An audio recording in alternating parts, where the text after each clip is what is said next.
Hello, friends. Welcome to What's Going On, your weekly roundtable show where we just gather some of our favorite people together and just hang out, talk, share stories, swap anecdotes, all that fun stuff. You're a part of the show too.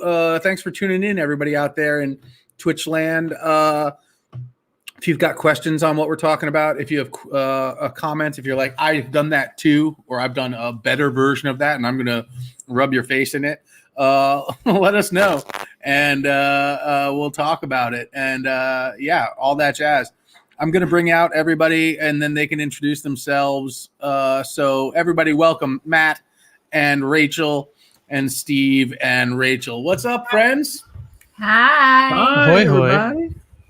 Let's go around in a circle and just introduce ourselves to the crowd. Matt, start us off. Oh, hi, everybody.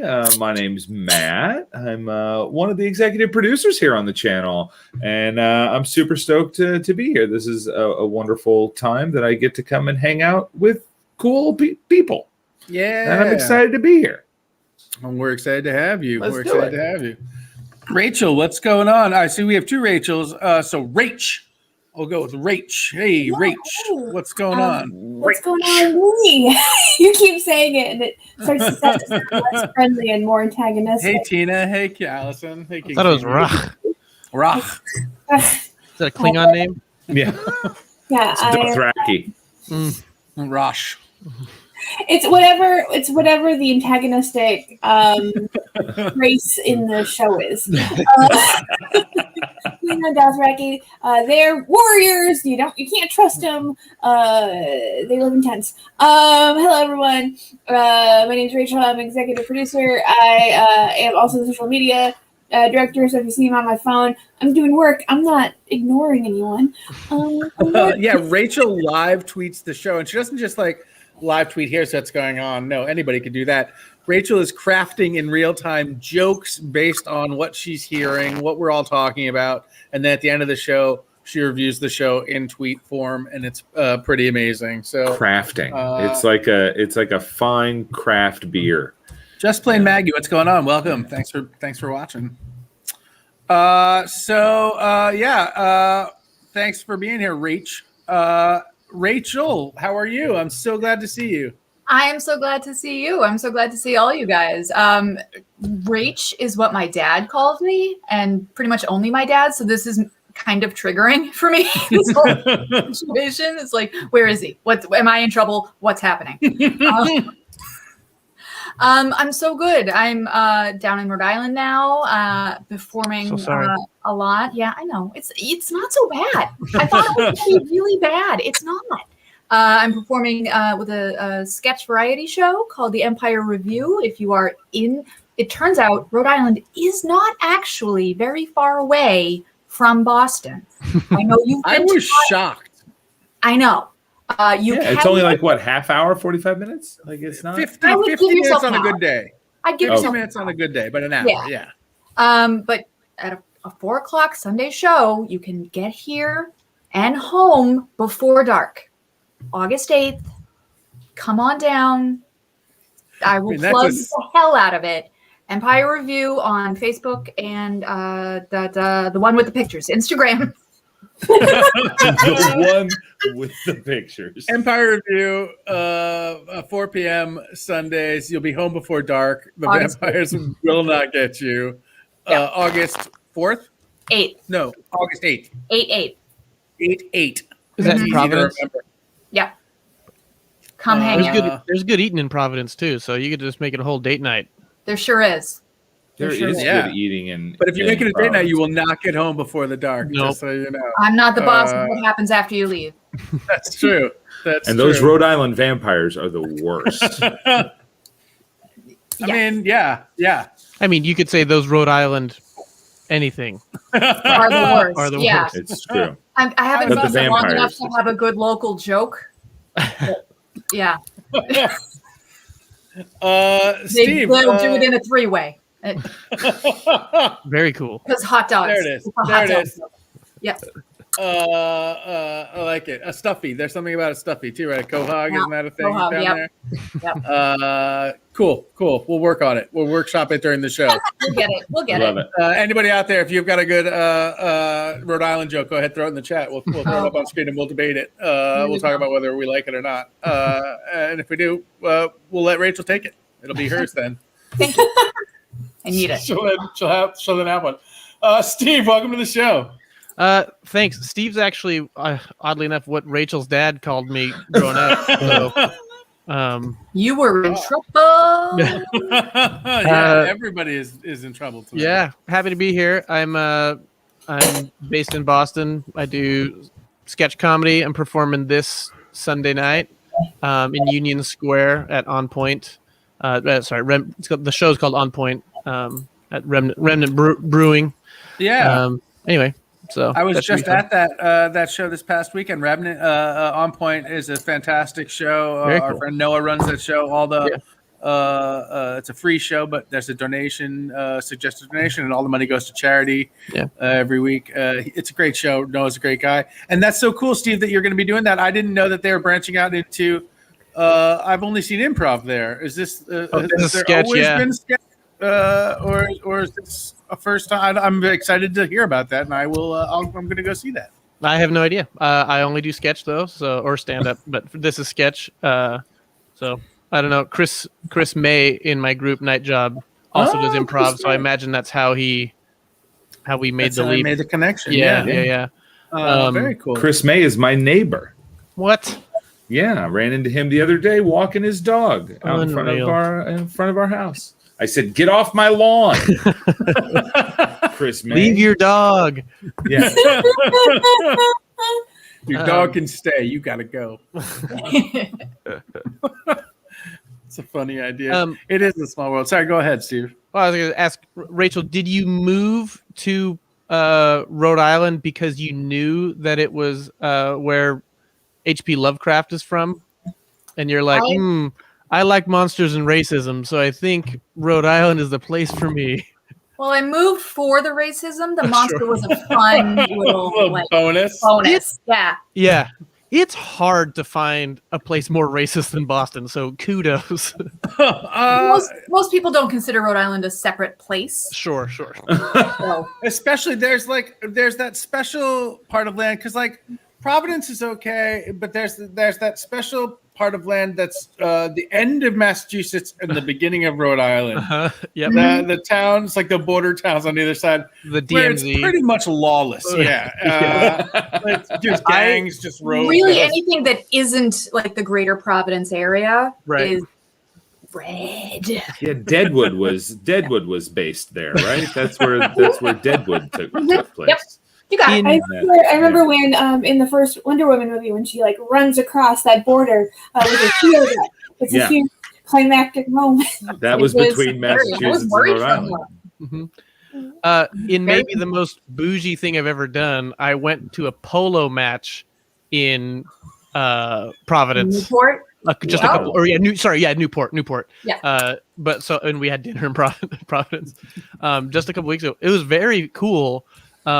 But there was also like where the proles sat and then like fancy people. Sure. And it was definitely like follow a whole. Can you follow it? I've always wondered how big the polo ball is and whether you can actually. Yeah. I was surprised. Like I had what would probably be just like if you had my seats for a football game, they wouldn't be that good. Like, and I had basically end zone seats, which is like good for half of the play. You know what I mean? But it was surprisingly not. I think because it's only 4 players per side. Well, but they each have horses too, so I guess that's 8 players per side. Thank you. And Situation matters. Horse lives matter. All right, Steve. Anyway, but I think because they're so big and there's not that many players, it's not too hard to follow. Gotcha. And there's a fancy boy British announcer there, and so it's. But fun. the ball is super small, right? Is it? Yeah, is it's it not like big. But there's. It would be also more fun if it was like a beach ball. That would be fun. It was like one of those big ones that you used to play with in like grade school on the cool PE days. Mm-hmm. Did you have that where they had the big ball that they would throw in and you had to? No, we just had emotional abuse. Yeah. Oh, well, we had that too. We had plenty of that. Yeah. That was it a dodgeball, like a big rubber ball? No, it was a huge like blow up ball that was like. Aren't all balls blow up balls? Not pool balls. Oh, I stand corrected. Or bowling balls. You went to a hardcore school if you were just getting we played dodgeball with pool balls at each other. I was in the Marine Corps for a while, and we played dodgeball once with basketballs. And like most of my post-traumatic situation comes from that experience. It was we lost a lot of good guys hitting each other with basketballs, and we played on like a 1/3 size court too, because it was on some crummy base. And anyway, it was. We just stood directly next to each other and just pretty much basketballs. The walls had daggers on them. Yeah. The walls had all the war crimes and sexual harassment we gave each other pales in comparison to that day. Close range basketball to the face. I will say, Steve's talking about polo is a great segue into the story that I found this week, because without a segue, it might have seemed like a morbid story, but now there's a good story, and it's about the world's tallest horse who passed away. Now, tall horse. Before we go into this, his name was Big Jake, and he was not a Clydesdale. Just don't like. He was a regular a horse, but he was quite large. How tall do we think Big Jake was? What is the unit of measurement we're using? Is it hands? Is it hands? It's no, which you'd think it would be hands. That would make the most sense. But I believe they must have translated it into both meters and height. Could we do it in cubits? Cubits. Cubit, like the half arc? a furlong high. I'm sorry. Is everyone from Europe? Am I the only American? Yeah, we use it. What's a horse? What the horse? Feet. I'm gonna say 18 feet. 18 feet. And also to the withers or to the top of his head. Another great question. I'm going to read you a couple little things which I love about it, and then you can guess the height. So he was 20 years old. He was a Belgian named Big Jake, and he died. So although this story came out today, he died 2 weeks ago, but the owner declined to give the exact date of death when the Associated Press reached her on Monday, saying, quote, "We would rather not remember him by a date. It's been a traumatic event for our family." What did they do to him? Right? Did they have to move the body from some incriminating location? Here's what I think happened. Okay, so I just watched the first Nate Bargatze Netflix special, which if you haven't seen it, you shouldn't. I think Steve knows what I'm talking about. In that special, he talks about how he sees a dead horse on a mountaineering trip with his friend. They go up the mountain, they come back down the mountain. Horse is fine, realizes that he didn't know that horses slept lying down. That's why he thought the horse was dead. But I think what they did is they had a reverse Bargatze where they thought the horse was sleeping, and then amount of time later, they realized that he was dead, and he's like, "Well, we don't know when he died because we just thought he was sleeping for a week, but he could have died." They don't have to. That's why they have to put little bells on the horse graves, is so if they bury a horse alive, the horse can ring the bell. Right.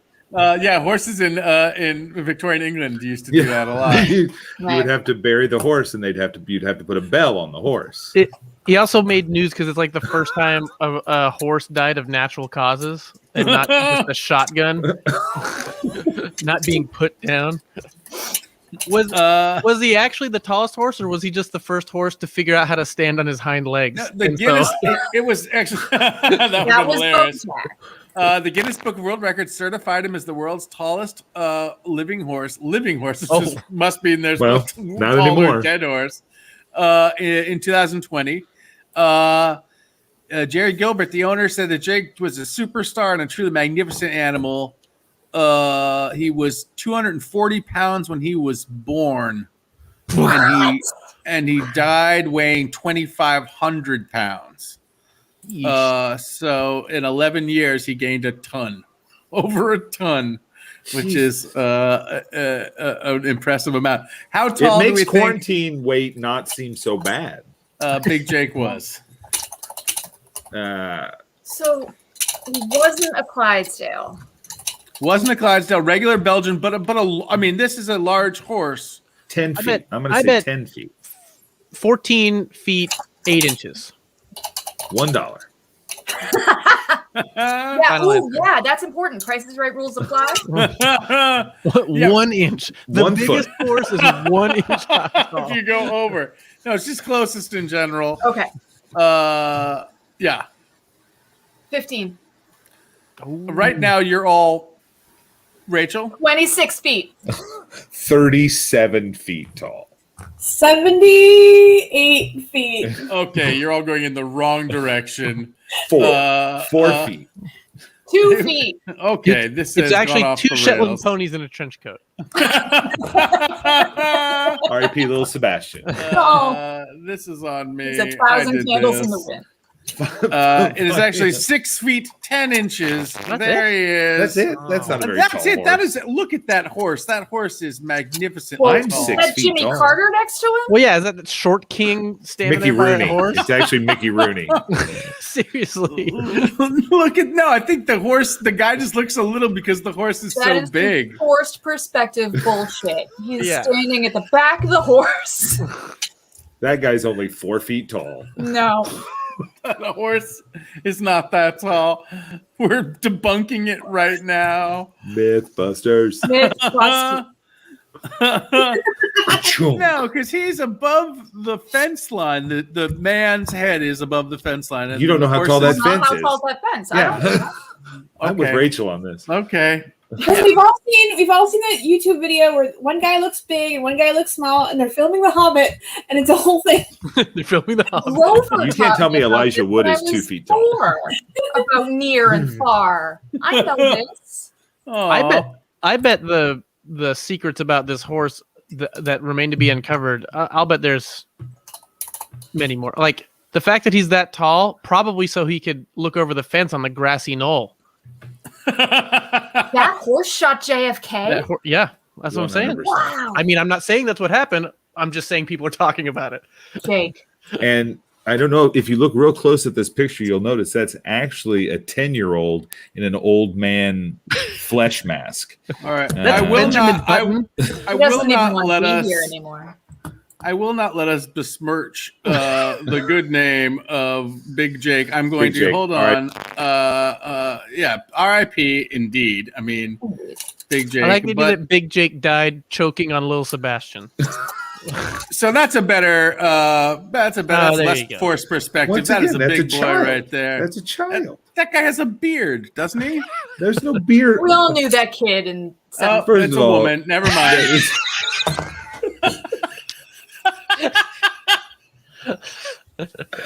I thought beard too from far away, just because the way that, The This weak, really is that's a- the this really is a baby. that's a,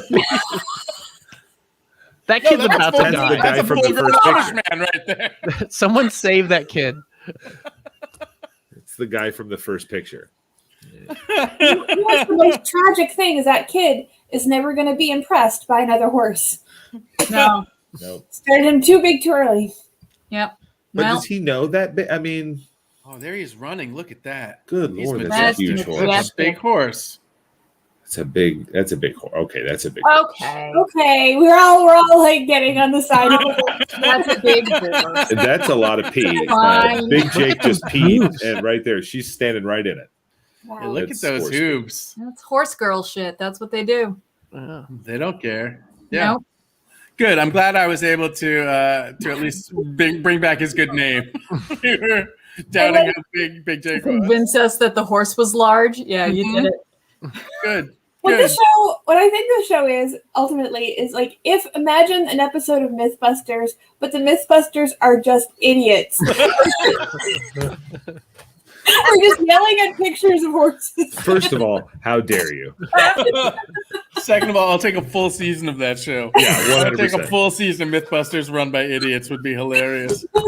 Coming soon on 2MB Studios. And then they're always like, what is it? They're like, could be.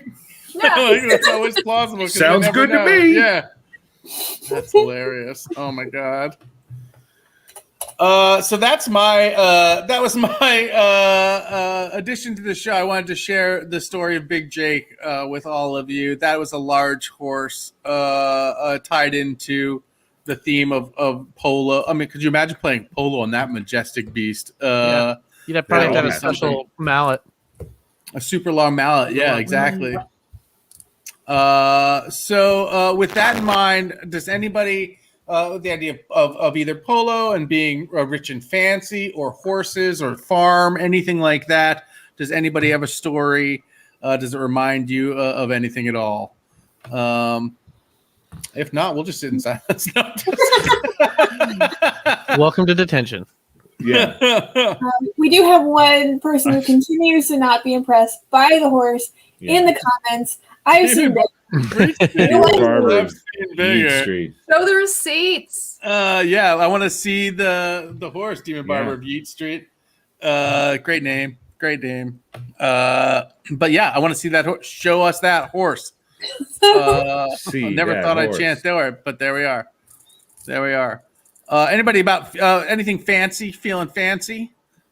I feel like you felt pretty fancy when you went to the polo match. Even though you were in the cheap seats, you're still watching polo. Were you drinking champagne at all?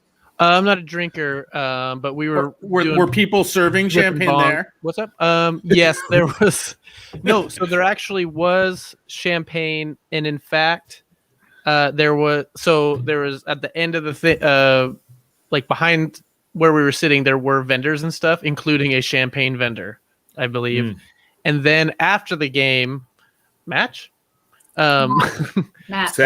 battle. They probably call it a battle. That sounds like a very European idiot inbred thing to do. Like, this is our battle. But anyway, they pulled the stage was on a trailer that they like carted out so that the MVPs could go up there and whatever, and then they drove it off, and it drove by us, and there was like still full champagne bottles sitting on a table on the trailer getting pulled away, and people were like, but yeah, there was pizza, dogs, and champagne.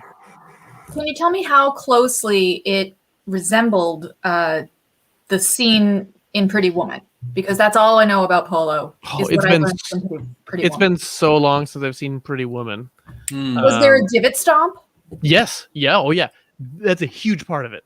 At halftime, everyone just like walks out onto the field to like stomp in the divots. And it's also one of those things, like, it's fun to do because, like, imagine if like you were able to just like walk out into the outfield in the middle of a Red Sox the 7th inning stretch, right? So that's neat. But also, is there horse shit everywhere? There was horse shit. Not everywhere, but there was a not insignificant amount. Streaming ones. But that's what they say in Pretty Woman. But you could also tell. So like we came from the end, and then the fancy people came from their like Ren Fair tents, and I'm not joking, like fancy tents with flags on top, and it was the kind of thing where it was like, look, mother, I'm touching grass, like. And I was like, well, like just very fancy boy type thing. It was pretty cute, but yeah, the stomp, it was very cool. I honestly. It was also remarkably inexpensive tickets, so I recommend everybody go. Also, they didn't. I think we had 2 of the people in my car had tickets, and I needed to buy a ticket, but then I ended up not buying a ticket because they didn't ask. So we just drove in. You just walked in. So, crashed the polo match. Go to free polo. It was USA versus Argentina, and Argentina won at the last minute. It was a very close game. It was very fun. Anyway, can I ask a question? I don't know anything about polo with horses. As soon as I forget that polo is a sport and not just a shirt. The shirt. Rachel, it's got the sport on the shirt. It's got the sport. You know what? I'm just thinking about the silhouette. You're thinking of the alligators. The alligator, right. And then you're like, are alligators involved? No, it's horses. Why are alligators not playing polo or horses not on the shirt? You need to get babies on alligators playing polo. Like a little alligator riding a horse. That would be awesome. I would watch that. But to my question. I'm sorry. I'm not nowhere near it. But to my question, I know that horse racing is dangerous for the horses. I know that they fill them full of drugs and shoot them when they break their leg, which I assume is because they hate animals that are enfeebled, and it's a venomous action. But are the polo horses are they in danger? Are they full of drugs? Are they safer or as safe, by which I mean unsafe, as the horse racing horses? Did you see any horses get shot, Steve? That's what we're asking there. I did not see any. I also don't know specifically, but I do know that each player has 2 horses and they switch every. It's like 6. There's honestly a stupid word for whatever it's not a quarter. There's 6 of them. They do 3 and then a half and then another 3, I think, and they switch every time. So that leads me to. Huh? The Olsen twin the horses is what they Olsen twin the horses. And so that leads me to believe that also the stakes are much lower because it's basically all club stuff, and as far as I know, there's not a lot of money. There's not an established way to gamble on them like there is at a racing track. So I would imagine that it's a lot chiller. The 6 periods that you were talking about, they're called chukkas. The chukkas, right. Chukka. Yep. Yeah, so each chukka they switch out their horses. So I'd imagine a polo horse lives a better life than a racing horse. But yeah. Yeah, I think a racing horse lives a pretty shitty life. Yeah. Just in general. So I would assume it's better. Relatedly, I worked for a while or volunteered for a while at an animal rescue farm in Massachusetts where they took in, I don't know about racing horses specifically, but a lot of meat animals, horses that had been saved from other countries that were going to be sold for meat, goats, things like that. A goat that was raised in somebody's basement that was going to be sacrificed, eaten, but yeah, probably. But they were a farm and they had all these animals that, either were being treated badly or were being used for nefarious purposes or whatever. And it was awesome. It was really, really great. And most of them had medical conditions and stuff like that. And that's why they weren't going to be sold. Right. Because they weren't great. So they were just going to get killed or, whatever. So they took them in and we nursed them back to health or paid for their vet bills. And I just got to hang out with them and shovel their poop for a while. And that was a super fun job. Very cool. Except for the turkey that chased me around. He was obsessed with me. And I was. Turkeys are terrible creatures. They're beautiful looking. That's fine. But what? They're kind of cool looking, I think. They've got. They've got bald skin. Yeah, they got the flap thing hanging down, and they're big, and they I don't know. But they are delicious. The tails, the back ends are okay. The fronts. Yeah. Oh, tell me about it. Love that turkey back end. They were a real turkey, if you know what I mean. The back end's okay, but the saw front a wild not so turkey in Arlington. Not a couple weeks ago. We were driving through, and there was I look over in somebody's yard, and there's just a random turkey, and I was like, huh.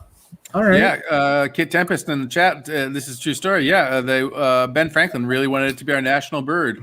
Was pushing hard to have the turkey be the national bird of America. And in a way, I feel like it is. I feel like we embody the turkey much more than we embody the eagle. At this point, at least, maybe. Maybe at the time it was more eagle. I feel like now we are much more as a people a turkey.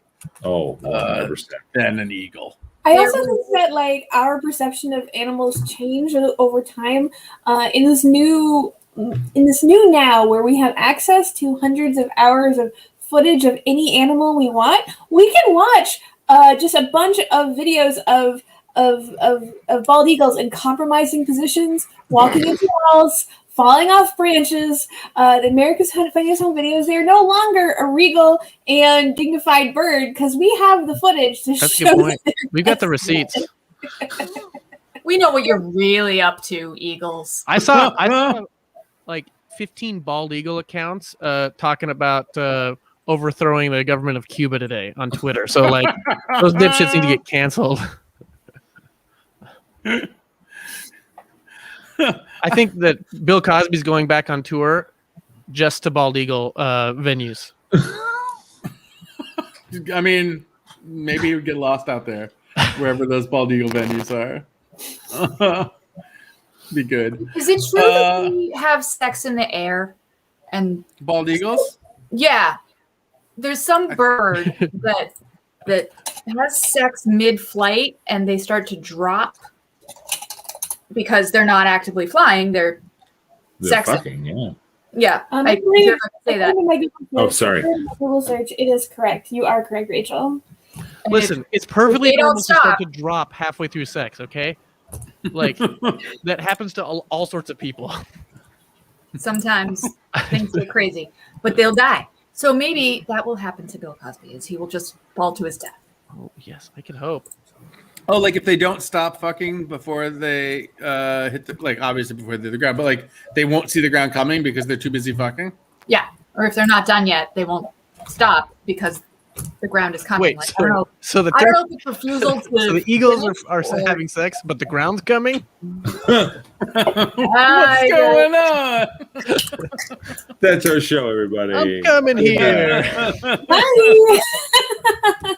Yeah, are they fucking or just falling in style? So it's just plain Maggie.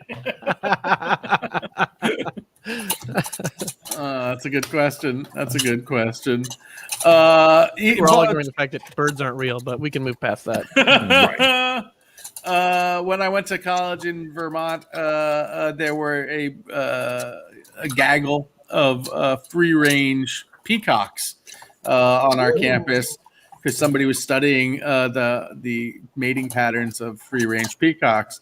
And yeah, you all went ooh, which is a nice thought until you live in the dorm where the peacocks fuck on top of, and so you're woken up at like 4:00 every morning just with like the worst shrieking noise that you've ever heard. Like, and it happened like and you would just look out and there'd just be like these two peacocks just like rutting, I believe it's called, maybe. Mm-hmm. But it was I hate those birds now. A group of peacocks is called an ostentation. Yeah, I like that. It was only a couple years ago that I learned that a lady peacock is a peahen. A peahen. Which is incredibly obvious, but also you never hear about peahens. You thought it was a pea pussy?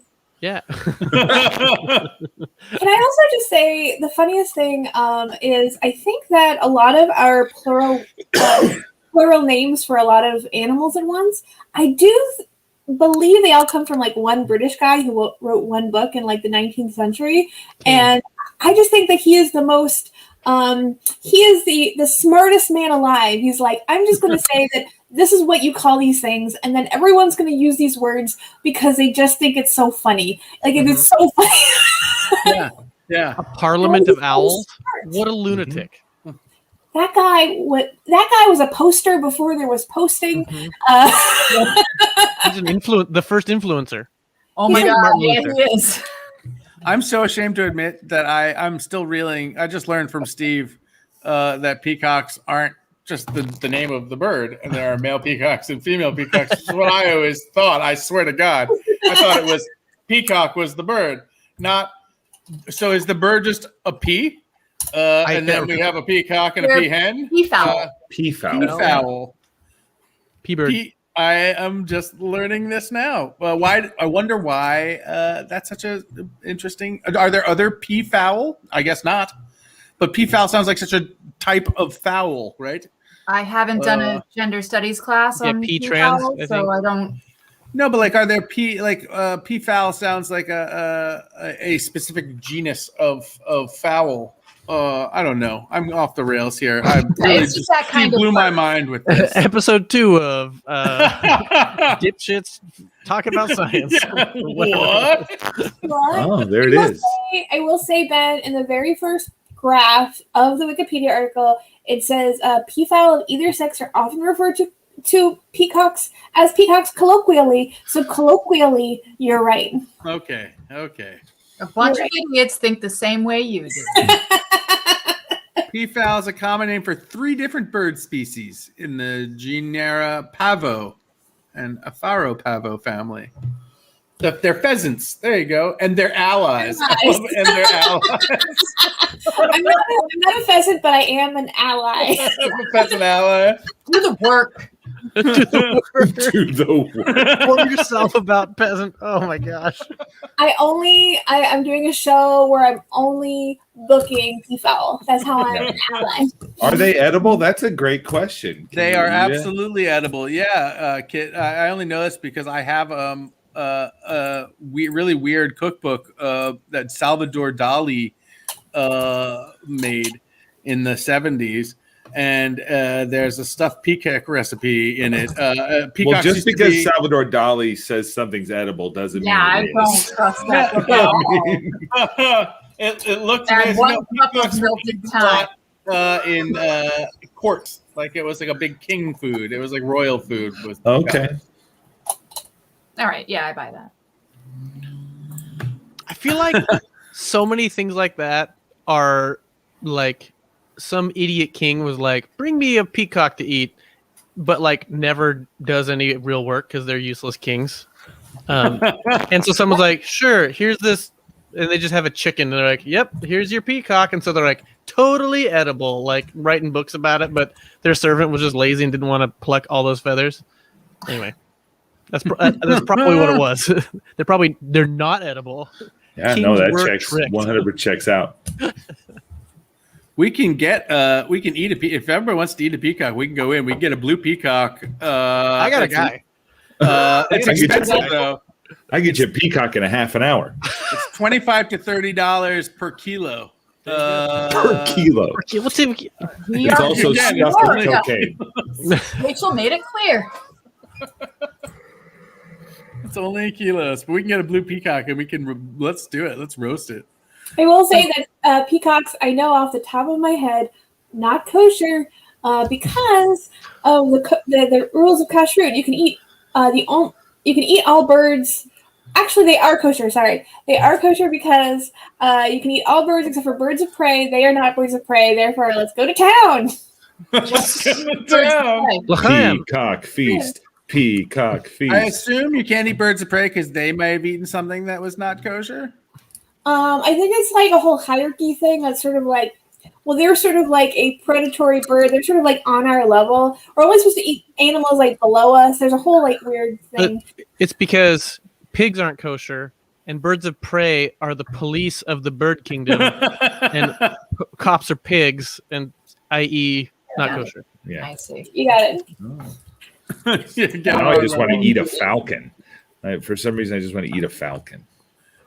A falcon. That's the bird you would choose to eat if you could eat any bird. Well, it's a bird of prey, right? Yeah, but that's a falcon. I want a condor, maybe. That's huge, though. That's a big lot meal. to eat. Yeah. Like, what if you don't like it? It's not like my only. I'm not. I'll invite a friend. You're all invited to the condor roast. Yeah, kid says it right. That's how you get falcon powers. I eat a falcon. I become the falcon. Right. I have to eat it raw, though. I just have to. People eat penguin, but I've heard it's gross. No, why? No. Blubbery and fishy, which is not a good combination. Yeah. Yeah. Yeah. You gotta let it render. You probably do have to render it a confit penguin, maybe. Yeah. I mean, I'm not gonna lie, I'd try it. Penguin nuggets. Oh, penguin nuggies. Penguin jerky. I do jerky a lot. So Yeah, I feel like you could jerky any animal and make it palatable, right? Because you throw some spices on a it. whole Teriyaki penguin in that the air thing. fryer. Yeah. Feathers and all. dance now, The feathers will dance now, fall out. little happy feet freak. That's an outtake. There's an outtake in that Penguins movie where Morgan Freeman air fries a penguin. I'll put them in the air fryer. You put them in for Never 45 seen to that. 55 minutes.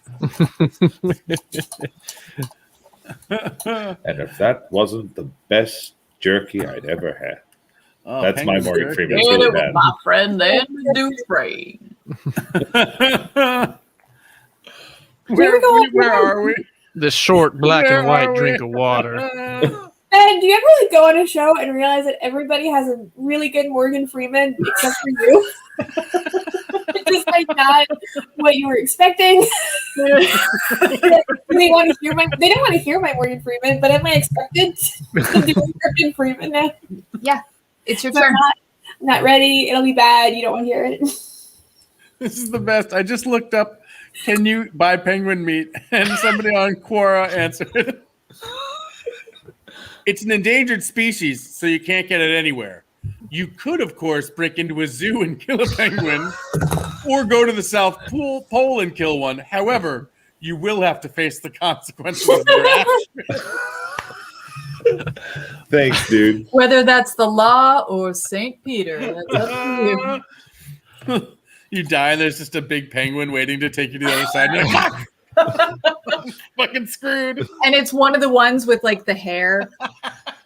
Oh, are those the emperor The ones? emperor penguin. Yeah. Hello, friend. That's amazing. Just a big long line of people, and you're at the back, and you see the penguin, and you're just getting closer and Like, closer. oh, You're like, I'm gonna get out of this. And then, well, at judgment, they decide if you have happy feet or sad feet. It's like you just have to spend eternity just sitting on the egg just forever, and then it breaks right before your mate gets back every time. Yeah. Oh man, that was the saddest part of Happy Feet. Or not Happy Feet, March of the Penguins. That wasn't Happy Feet. That would have been something really hardcore in Happy Feet. I think there's a body count in Happy Feet as well. That's a dark children's. Is that one of the dark ones? Is that like Land Before They're Time? all so dark. Kids' movies are sad. It's the same dude who did Mad Max, so it's not bright. It is dope though. That is so weird that it's the guy who did Mad Max. Yeah, George and Miller. Babe. George Miller. And Babe, Yeah. he only has two. He has like two modes, like super dark kids movie or like end of the world apocalypse. And oh my god, there's a giant skull on top of a guitar. And Tom Hardy's in all three. What's everybody's favorite kid movie? Like, what's your favorite kids movie? Or Brave what's Little a classic or current? whatever, Rachel. What movie like did you love to watch growing up? When your dad was calling you Rach, what movie were you watching? And when he was calling me Steve. Yeah. We watched Annie a lot. Like With, Carol Burnett Annie. Yeah. Mhm. And, That evil redhead. I think it was on every year, right? Yeah. When Who I was plays Daddy Warbucks in that? That's Yul Brenner, isn't it? Brenner. no, it's yeah. not. No, it's not Yul Brenner. It's Is it not? Bald it's guy. the guy from Aaron Brockovich, the guy that played the old Julia lawyer. Roberts, It was Julia Roberts. Jason Robards. Albert Finney. Albert Albert Finney. Finney. Thank you. Okay. R.I.P. Yeah, he was great. He was a knockoff Yul Brenner. Yeah. I was right with you though, Ben, because I was like, he's bald, so it was definitely Yul Brenner. Am I wrong in remembering that there might be a problematic character in Annie? Is the assistant problematic? Yeah, but the fact his name, that right there should tell you. He's in the movie. He's not in the musical, I don't believe. I think he was added into the movie. That's even worse. There's not enough racism in this. Yeah, that's worse. The audience won't go for this musical. We need to add more racism. He's a rich man. Of course he has a butler of color. Oh, Well, it was made in the 80s, so the conversation actually went like, you know what this movie needs. Because Punjab also had magical powers, I believe. Did he? Did he? In the cartoon, he might have. Wasn't there a cartoon? There was a cartoon. Are you Wasn't thinking there of an Annie Bloma? cartoon? I feel like okay. This could totally be. I have taken a lot of hallucinogens in my life, so I'm just going to put that out there. This could totally not be a real thing. But for some reason, I remember when you just said, Matt, he has magical powers. I had a vision of him like spinning and flying, sort of, and I like an animated in the thing. helicopter, but. Yeah. Oh, is that what it is? A helicopter? Yeah. Okay, maybe that's it. But that's not a. That it was a real helicopter. It wasn't a cartoon. Are you saying you confused an Indian man with a helicopter? No. That's There exactly was what he said. There was a Little Orphan Annie cartoon comic strip.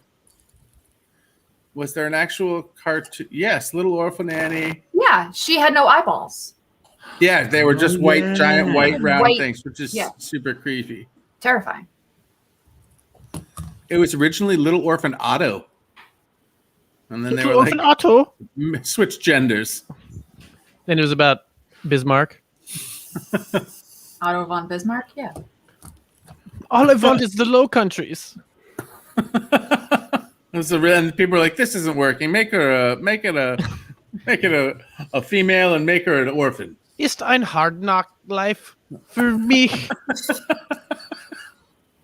Oh man, this show has gone off the rails in the most glorious way possible. Tomorrow definitely belongs to her. Oh no. Oh What? no. Yeah. What other kids movies? Yeah, it's kids movies. I mean, I love James the Giant Peach. I was a big fan of James the Giant Peach. The claymation cool. Yeah. job. Yeah, that was good. I really like that. You like giant horses, giant peaches? We were in college when that came out, weren't we, Ben? Don't judge me, Matt. It's my favorite kids movie. No, it's great. It's just a great movie. I do feel bad specifically for Henry Selick because Henry Selick. Tom Selleck's ugly brother. Yes, also no.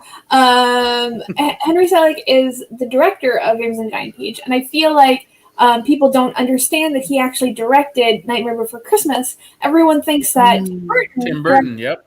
But he just came up with the characters in the story, and Henry Selick also directed that shit. He also directed the movie with the button ladies. Coraline. Wow, sounds like he does a lot of Tim Burton movies. Tim Burton He should be more vocal about the movies that he does, because right now Tim Burton's saying he did all those movies. He can't help it if he's more of a below the. He's not like a crazy kooky guy who everyone is like, look at that crazy guy. He's just a really good director. What if a guy had I don't know scissors for hands? That'd be crazy, right? No, you know that James the Giant Peach isn't Tim Burton because what's his face isn't in it. Oh my gosh, why didn't I space his name? Johnny Depp. Johnny Depp. Yeah. Yeah. It's like those two go together. You can't have one or the other. So yeah. Johnny Depp voiced the Peach. As the Peach. As the Peach. Johnny Depp is the Peach. That Peach has a lot of eyeliner on. The Peach. Why is that Peach staggering? I don't like the way that Peach is looking at me. You're the worst Giant Peach I've ever heard of. But you have heard of me. Is that Peach doing a Buster Keaton routine? Scarves.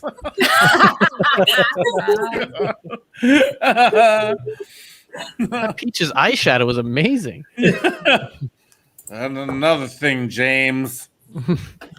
What? Oh, the Peach is drunk. Man.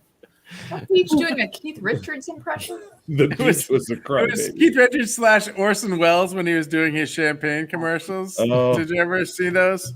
Oh, we should watch those. I don't know if we're allowed to, maybe. But everybody, go watch those. It's Orson Welles late in his life. They're a little sad. And he was shilling for a champagne. It wasn't champagne. It was sparkling wine from California. But he is very drunk and trying to get through the commercial and just can't do it. And it's a little depressing, actually. The more I talk about it, I'm like, Paul Mason wine. Paul Mason. There it is. Paul Mason. I have a very particular problem, which is that I believe the critic did a parody of this commercial, but he's selling peas, like snow peas, and now I always think that the real commercial was him selling peas, but he wasn't selling peas. That was the joke. That's awesome. The Critic is a criminally underrated show. It's a really, really good show. It was ahead of its time. Yeah. There you go. The Critic is not a sponsor, but you can get it on DVD, maybe. I don't know. It's all on You can still get things on DVD? All on YouTube. all on YouTube. It's The free whole on thing YouTube. for free. Yeah, I'm sure you can still get DVDs. I If don't you know put why it on would. your Netflix queue, they'll send you the DVD, and then you have to mail it back to them. You just download BitTorrent and then you borrow it from a couple hundred friends in Korea and Russia. As long as you're just borrowing it, it's good. Just get LimeWire and you There you download go. 5 versions of it. Now, 3 versions of it are going to be child porn. Just to delete those instantly. Don't even open them. And one will give you a virus, but the other one will be the thing. So you're in Chinatown. You're gonna get the DVD. It's gonna have Mandarin subtitles. That's fine. Also, the back half of it will be an action movie you've never heard of. Also fine. What you need is the disc. One time I bought like all Disney and Pixar movies in a pack in that Chinatown type store, and I had it was at my parents' house, and they were watching Cars on that, and it had subtitles, but the subtitles were in English, but from an adult themed film. And so, like, as with you would imagine with most adult themed films, there's not a lot of dialogue, but when there is dialogue, so that I came over to my parents' house, and they had a book like leaned up in front of the TV just to block out, because they were like hard coded on there, like you couldn't turn off the subtitles of this porno when they were watching Cars. Very amazing. Wow. That's awesome. Was it even the porno version of Cars? I don't know.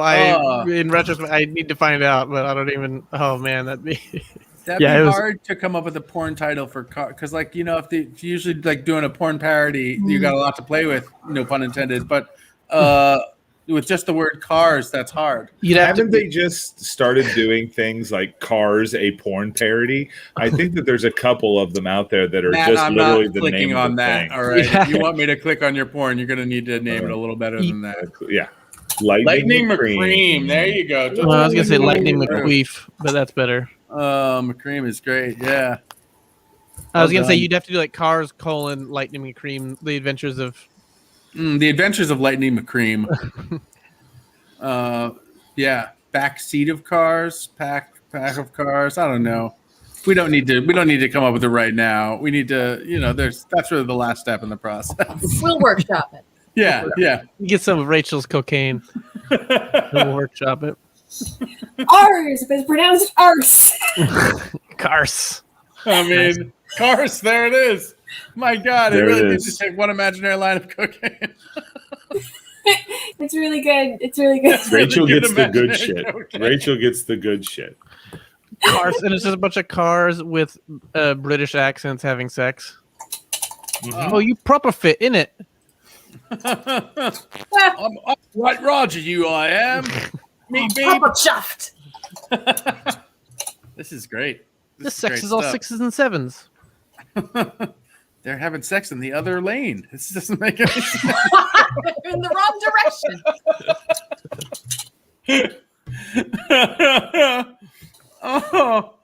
Oh man. Laugh again.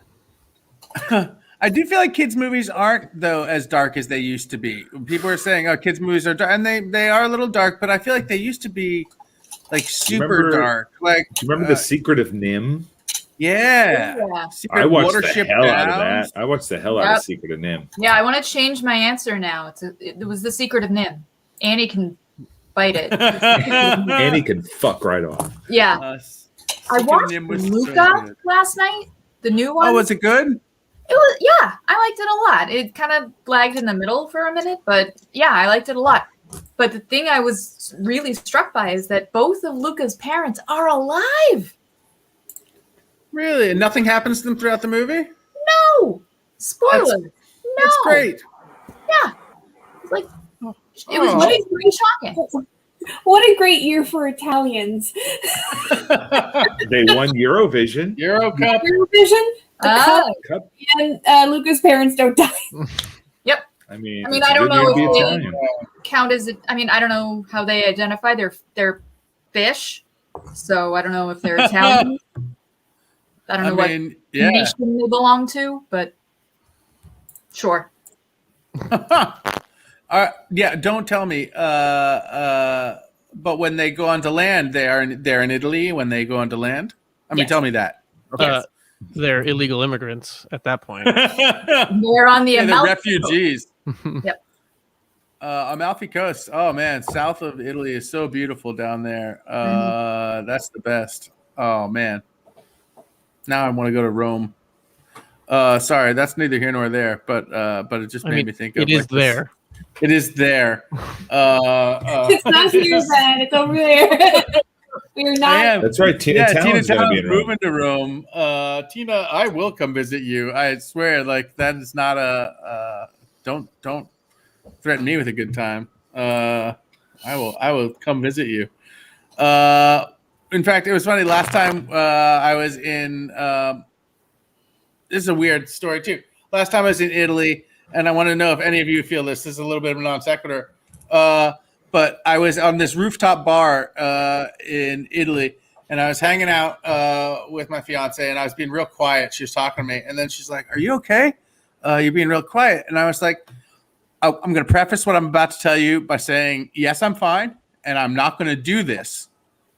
But I'm so quiet because for the last 10 minutes, I've had to sort of been like having this fight in my head about throwing myself off of this rooftop bar. Like there's been a little voice in my head that's like, go ahead, jump. Right. And I'm like, no, I don't want to do that. And the voice is like, are you sure? So it was like almost like not even suicidal ideation or mechanism. It was just like this weird thing. And so then she very seriously was like, hey, you want to know something weird? I was like, what? And she's like, I was having the same thing a couple minutes ago. Wow. And so that you should jump. It does sound like a haunted rooftop, but yes, that I should jump. She's like, I was thinking so good. And it turns out that it's actually a psychological thing. They study it, and it's basically your brain triggering your body's fight or flight. Like if you look over the side and it doesn't seem dangerous enough to your brain, so your brain's like, oh, I bet I'd be okay if I jumped. Like then there's that part of your brain that's like, go ahead, jump. And then that makes you sort of back away more. So it's actually a way to keep you safe. Oh. So it's like a weird, like, because if you weren't scared it makes you overcorrect. That's cool. Our brains are monsters. Right? It was so weird. Matt has the same thing, but it's his brain telling him to say racist things. That's not good. Because he wasn't racist enough. And then you don't say the racist things. It is sort of like cute aggression. Like when we want to kill cute things so we feel like they're in danger, so we take care of them. If you ever have seen like a cute baby or a cute like animal and your first thought is like, it's so cute, I want to crush it. That's a completely common thing. Tina Town and in the chat was talking about it. And it's called cute aggression. And basically you're like, you say you want to crush it, and then you realize like, oh no, I'm not going to do that. In fact, I'm going to take extra special care of it. Like you sort of trick yourself into taking extra care of it because your initial thought was like, I want to crush this thing. Which is like you said, brains are weird. Our brains are such weird things. They trick us in weird ways. But they're still pretty cool, I guess. I mean, yeah. I'm pro brain, I guess, is what I'm saying, right? That's a hot take. Yeah. Yeah. I'm pro brain, everybody. I'm coming out right now. Everybody, I'll say it right here. It's on. Yeah. I'm gonna see it on BuzzFeed tomorrow. I'm on the fence about my brain, to be completely honest. I'm brain bivalent. Ooh, brain bivalent. I'm pro brain, but in brain in the way that high school boys pull out their scrotums in the locker room and say that's brain. Oh, like hanging brain? Hanging brain. Oh. I'm pro brain as in Pinky in the Brain. Like I like go. Pinky in the I like brain of Pinky in the Brain. I'm pro brain, but it's just because I misspelled Brian. And I have a friend named Brian. Rachel, you're pro Pinky? I'm team Pinky all the way. Yeah. Yeah. Narf. No. I'm pro brain, but only in the sexy way. Wordplay. I'm fine. I don't want to jump off a roof right now. It's always what's that guy's name? Somebody in this room will know. Who's the guy who got the spike through his head? No, He was like a railroad guy, and something went off, and he got a railroad spike through his brain. And they went and Josh Hawley. Is that his name? No, that's the scumbag senator. Rachel, what's his name? So we had a joke answer, we had a real answer, and it was the same time, so it was easy to get confused. So Josh Hawley was the joke answer. Josh Hawley is the joke answer. Very funny joke. Thank you, Steve. The real answer, Phineas Gage. Is what? I didn't Phineas Gage. Phineas Gage. Whose skull is actually at the Harvard Natural History Museum if you want to go see it. And he had the spike go through his head, and they took the spike out, and he lived, but he was like a completely different person afterwards, like a completely different. He's a Harvard man now. Just changes you. That's literally the cheapest way to get into Harvard. Then they made that movie called Regarding Henry with Harrison Ford, and that was based on that. It was based on that experience. He had been like a God-fearing guy before, and he became like a guy who drank a lot and cursed a lot, and I guess part of that could be like if you almost died from getting a thing through your brain, you're like, "Fuck you, God." But at the same time, I think it really just ruined it like destroyed some part of his brain. It changed who he was. Wow, it's a weird Is that thing. like that episode of The Simpsons where Homer had a crayon up his nose? A crayon in his nose. Yeah, very similar, I think. They took it out and he was suddenly smart. Yeah. That was more of a Flowers for Algernon sort of situation. Talk about sad movies during your childhood. Oh, Flowers from Algernon. Yeah. We watched Where the Red Fern Grows in my school. Like that was like we would have like movie days like on like before breaks and things like that. We would have a day where we would have like, oh, we all did real well in school. We're going to be rewarded with like a movie day where we watch like a couple movies during the school day, and we watched that fucking movie. And I know I had to read the book. I don't think we watched the movie though. The book is it's a hardcore story. I mean, it really is a tearjerker. Yeah. Brian's song was the one that did it for me. I was home alone. Brian's song is a true story. It's about Gail Sayers, who's a football player who died of cancer. And it just emotionally wrecks you. It is like right, those sports movies get you anyway, and then there's like, and he's got a friend who's a kid, and he's dying of cancer, and you're like, nah, you son of a bitch. It's like the triple thing, man. It really got me as a kid. It really scarred me emotionally. I watched the Tomorrow War this weekend, the like new thing with Chris Pratt. He's in it, I guess. But Sam Richardson. There you go. But there is a like father-daughter situation with Chris Pratt and his daughter, and like I've got a 2-year-old kid, and like it's a dumb movie. Like it's a dumb movie, and there was a couple parts where I'm like like I was live tweeting jokes about this dumb movie, and then I'm like, I'm crying at this movie because this guy has a kid, and I've got a kid. I was like, oh, let's get it together. They gotcha.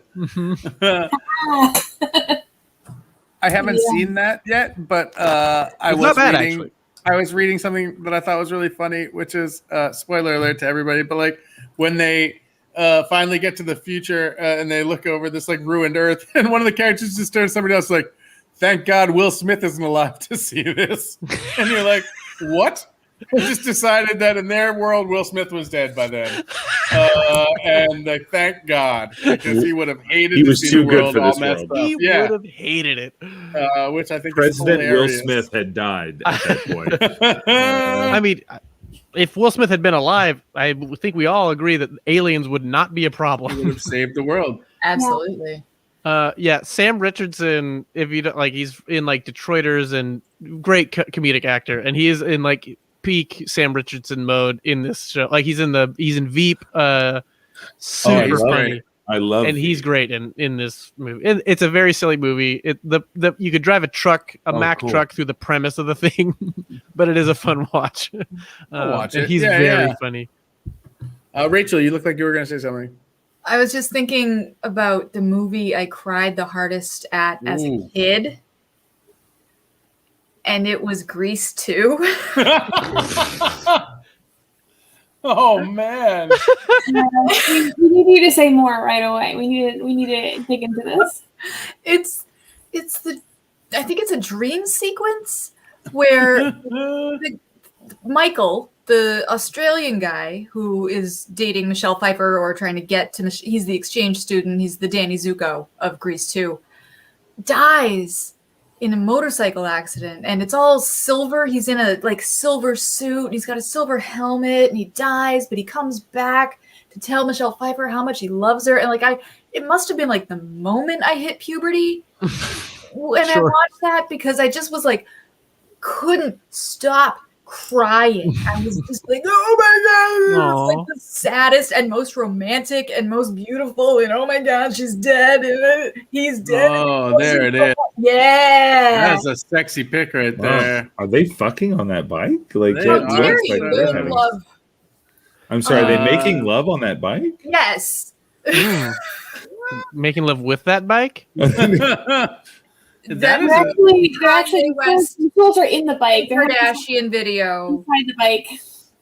Here he is, dead on his pile of other bikes, which is amazing. I didn't know Grease 2 was an anime. That's a very anime pose. Isn't it? Yeah. That's really funny. It really is. Yeah. Anyway, that's I just wanted to give people a thing. That's Grease 2 is the movie you cried hardest in, huh? That's awesome. Yeah. I have problems expressing my emotions, and they come out. I took when I was in college, I took a date to go see Pay It Forward. With Hallie Joel Osment and Helen Hunt and a banana, right? And a banana. Yeah. And a banana. I don't know. That just came to me. I never saw the movie. I just saw That's another Kevin Spacey movie. I was gonna put the banana in place of Kevin Spacey. The banana is horribly burned. But I was ugly crying in that movie. By the end of that movie, I was just snot bubbles out the nose. Just did you get laid? No, that wasn't a good date. It wasn't a good date. I was like that with what was it? Dead Poet Society. Just crushed me. Yep. Just sobbing, shaking in the theater, watching that movie, and being what? Why? I was like, man, that really hit me. That movie. Yeah. Also, Mr. Bunting's Goodbye, Saturday Night Live parody, maybe the greatest Saturday Night Live parody of all time. Do yourself a favor and check that out. It's really, really, really funny. As soon as it shows over, I'm going to watch that. As soon as it shows over, I'm going to watch it. It's a great setup. It's so good.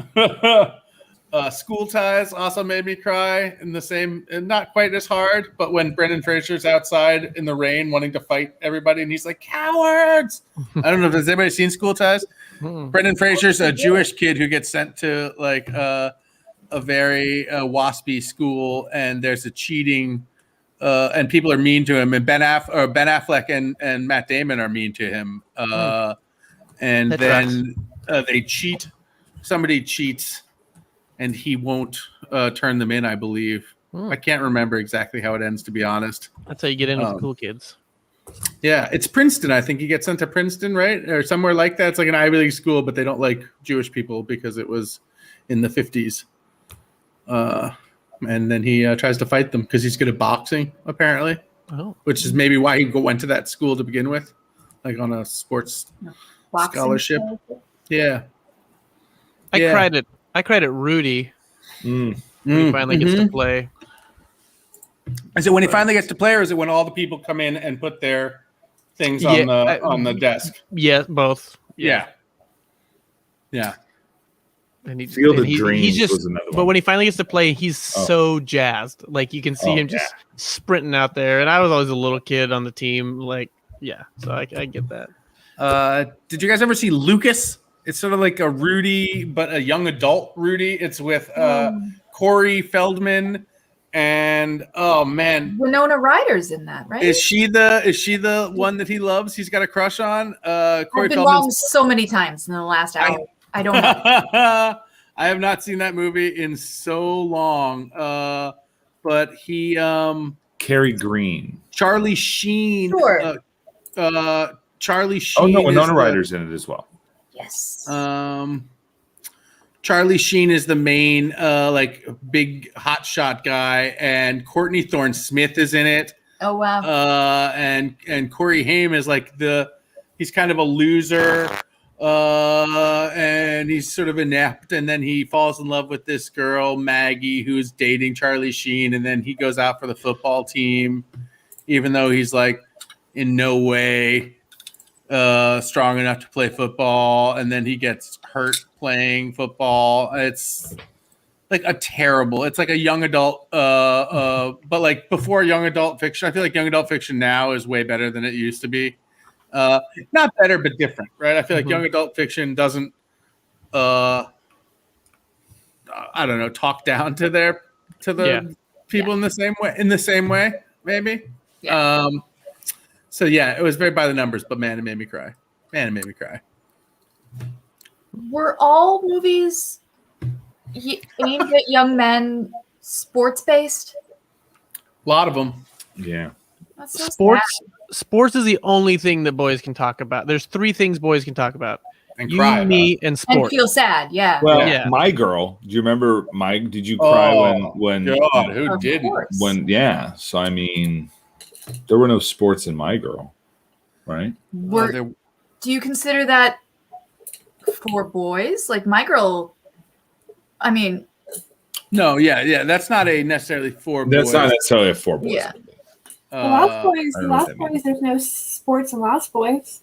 Did There's you cry skee ball. during Lost Boys? Is there skee ball in Lost Boys? Right? There's Isn't there also skee no ball? crying in Lost Boys. There is skee ball maybe, but there's no crying in Lost Boys. Well, I think it's sad. I think it's sad when you have the promise of immortality, and then you turn your back on just a guy just trying to give you a great life with him and the other boys. Wait, that's what you take away from that movie. Offers you a bowl full of worms. Like, here you go.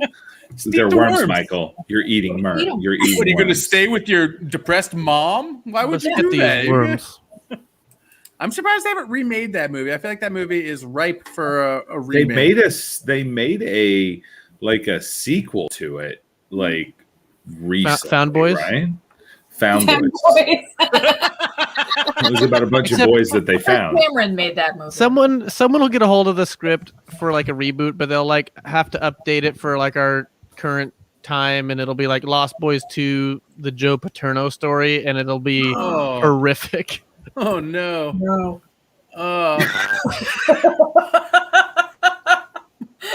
Nope. Sorry. Okay, I guess I won't write that movie. I like that. I agree that Steve has like he is almost done with the first draft, and he's like, I'm just gonna soft launch it to you right now. No one's gonna love my art. I love to soft launch ideas for movies on Twitch shows just to see how it plays, right? I will say the Lost Boys is my favorite Coreys. Like I love the Coreys in the Lost Boys together. It definitely seems it seems tailor made for that, for a Brat Pack situation. Yeah. Right? Like, what are we seeing? Lost it's Boys. like, The it's kind of like the Goonies in that way, where like it's made for a bunch of idiot teenagers to, yeah. This is no. Is that so? Corey Feldman was in it. Edgar Yeah. Frog is locked and loaded. Oh no! Wow, that is Edgar awesome. Frog. Corey, yeah. I thought that said Taint Phoenix. So and did was I. like, Phoenix. which is a new That's wrestler. River and Phoenix's brother. Taint Phoenix. River They had some Joaquin names in that and family. Taint. You never know. Oh, there's Stand By Me. There's no sport in that one. I've been thinking about Stand By Me for the last 5 minutes. Yes, thank you. That's true. That's true. Is that a Stephen King one? Then I was gonna say That's a there's a Stephen dead King. body though. There's like death. And we all know murder is a sport. The most dangerous game. Violence is an okay thing to talk about. It's a weird thing. But it's just an overtone. It's not in the the movie's not violent. No, that's true. That's true. If the whole film is sort of they tell each other how much they love each other and shit. But it's sort of the last, isn't the film and the book sort of the last time that they can do that, right? Which is why it's so beautiful. But it's like an encapsulation of that moment before boys actually become men and can't stop being able to sort of talk to each other, right? Yeah. Which is what's so amazing about that movie, and also so sad. Yeah, and also so sad. Oh my God, Kiefer Sutherland was so mean in that. Is Kiefer Sutherland in that? Yeah, he's the older brother. Ace. He's the bully, isn't he? Yeah. I'll be honest. All I remember from that movie is like them like hanging around the campfire and just like being friends. I don't remember the other parts. Leeches. I remember the leeches. That part got me. Oh. Yep. The leeches, the Barfarama, when he puts the. It was a great story. Yeah, it's a great story. I like that. I like that story is a story that he tells in the movie. Like, I like that one of the characters in the movie is just good at telling stories. And at one point, they're like, "Hey, tell us a story," and he's like, "Okay." And then the next 20 minutes of the movie is just his story. Like, I fucking think that's awesome, and it should be done more in movies. Yeah. Well, usually when someone is a good writer or something in a movie or on a TV show, they are not. Right. So you never get to hear their stories. Right. Either you don't hear it at all, or what you do hear is like, oh my God. So that's a really unusual thing that it is such a great story. I think that's one of the few Stephen King adaptations that he liked. He doesn't always like the filmed versions of his books. Yeah. The Shining being the most famous example of that, which he hates. Yeah. The Stanley Kubrick version. I wonder if it's because it's a short story and not a full novel, so there's less to get wrong. I mean, Thinner was a pretty shitty movie. Yeah. I forgot that was a movie. Yeah. They made a bunch of movies about his short stories. From the Mangler, they made a movie about the Mangler, which is a short story he made about a shirt pressing machine that's haunted. Was that a King or a Bachman? That was a King, I think. That's awesome. What was it? The Mangler. Yeah, the Mangler was King. I think that was in 4 Past Midnight, I think. Oh, yes. The Mangler. I mean, that's pretty accurate for Stephen King. Yeah, I know. Yeah. Apt Pupil, not a great movie, but a terrifying short story. One of my favorite short stories of his, and it's so scary and very way ahead of its time, actually, in terms of teen violence and it's really fucked up. It's worth going and checking out again. That Stephen King's a pretty good writer. Oh yeah, he's a great writer. Stephen King, he's written a couple things. Not too bad. A couple things. let's check that guy out. I was reading The Running Man again, and the whole time I'm reading it, I'm like, oh, this is fucking awesome. And it's very different from the book or from the movie. It's much darker and sort of, and I'm like, they should make this version of the movie. Why have they never done that? And then I get to the last 20 pages of the book. Spoiler alert, everybody. Our hero hijacks the plane of the producer and flies the plane into the building where the network is bringing the building down. And I'm like, oh, that's why they're not going to make a version of this. 9/11 ruined The Running Man on top of everything else. Well, Stephen King did 9/11. I didn't know if you knew that. I didn't think so until I read the book, and that book came out way before and is exactly the plan. So wait, Osama bin Laden is the Running Man? I mean, he was hiding. He was hiding for a long time. He's on the run. Do the math. I think my favorite Stephen King film adaptation, while I think The Shining is amazing, one of the my favorite that I actually have seen recently is probably Gerald's Game, which if you haven't seen it, definitely go see on Netflix. The ending is weird. All Stephen King endings are weird. Just roll with it. But I would say the main meat of the movie is very good. That's almost she's handcuffed. She's handcuffed, yeah. Yeah, that's fucked up. Dolores Claiborne was pretty good. I like Dolores Claiborne with Kathy Bates. I know it's in really poor taste, everybody, but I can't stop thinking like that, like in like 1998, like in Afghanistan somewhere, somebody came into the room and they had the Running Man under his arm, and he's like, "Look, this is gonna sound crazy, boss, but I just finished this book. You wanted some new ideas. And this fucking plan is great." I was watching a Karen compilation on YouTube or something. Very cool. On and it's Pornhub? all these, white women screaming about things. Mm-hmm. And there's a woman very clearly doing an impression. I'm going to get it wrong, but a Karen compilation of the Kathy Bates character from Misery. Yikes. In a bookstore. She's Oh, in a bookstore. She's dressed in a very specific, dowdy way. She's got her hair in a thing, and she's screaming at the top of her lungs, "You don't have this writer!" I'm bad because I didn't read the book. I don't know the character's names. "You don't have this guy. You don't have his book. I need this book. I'm his number one fan!" Throwing a fit in this bookstore, but she's clearly it's like performance art or something. Sounds like a great sketch. Yeah. But okay, hold on, we're gonna watch this. Okay. That's scary. Your sound isn't shared, That's Ben. her. Oh shoot, hold on. Okay, I need to do it again.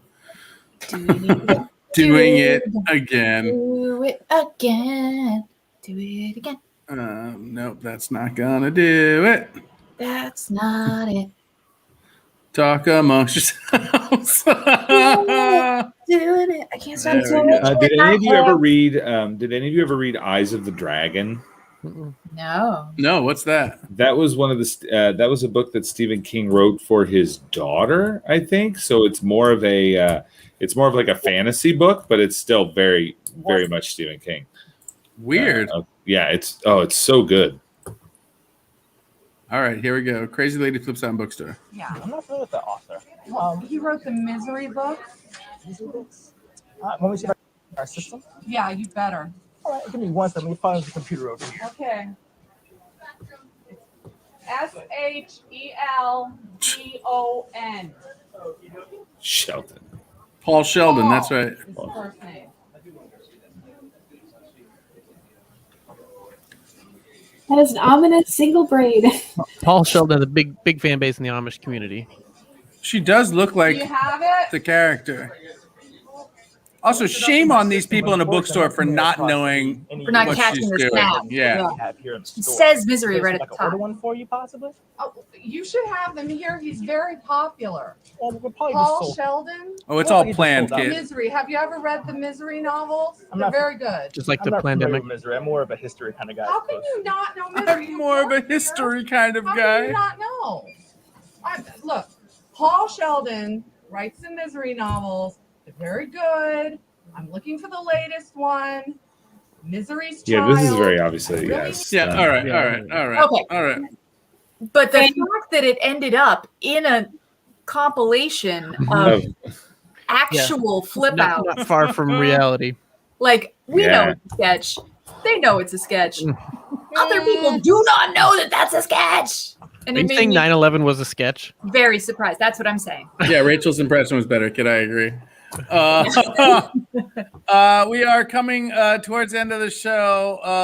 It's almost 10:30. So, Rach, now is the time to go back over the show and lead us in our show and review on Twitter. Take it away and tell us all those fun jokes that you've written. Sure. So the first thing I'm going to do is I'm going to share the screen. Normal thing that I do all the time. Know how to do it. Everyone's looking at my screen. Very good. So now we're in my world. Welcome to my world. So these are the jokes that I wrote during the show. Take them as a summary or however you enjoy them. Me seeing a horse lying down, either the horse is dead, or it's sleeping, or it's trying to seduce me. That's joke number 1. You always need to practice joke at first at the top.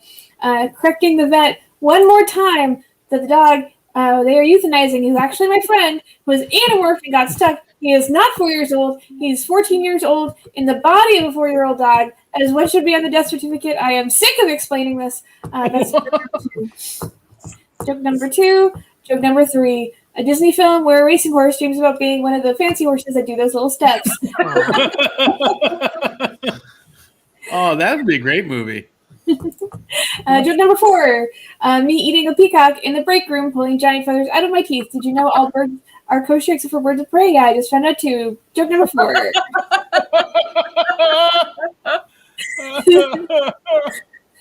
Joke number 5. Henry Selick buying an apple at an open-air market. 2 teens chatting. I love the movie Nightmare Before Christmas, directed by Tim Burton. Henry Selick says nothing, stares at his reflection cast by a particularly shiny Golden Delicious.